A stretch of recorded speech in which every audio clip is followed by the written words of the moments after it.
গুন্ডারা সেই জমি লুট করছিল গোটা রাজ্য জুড়ে। ওই জমি ফেরত দিতে হবে।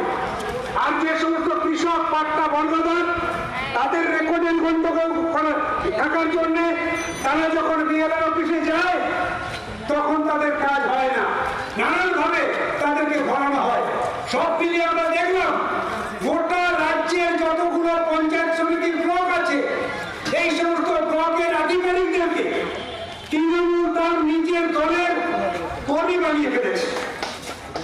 এত বড় অপরাধ, এত বড় অন্যায় এর আগে হয়নি।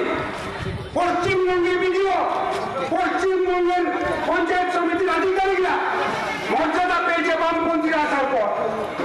গোটা রাজ্যে কিভাবে কাজ করতে হবে, এলাকায় কৃষক ক্ষেত মজুর খেটে খাওয়া অংশের মানুষকে কি সহায়তা দিতে হবে, এই সমস্ত জ্ঞান কমটি অর্জন করেছে বিডিওরা বামপন্থীরা আসার পর।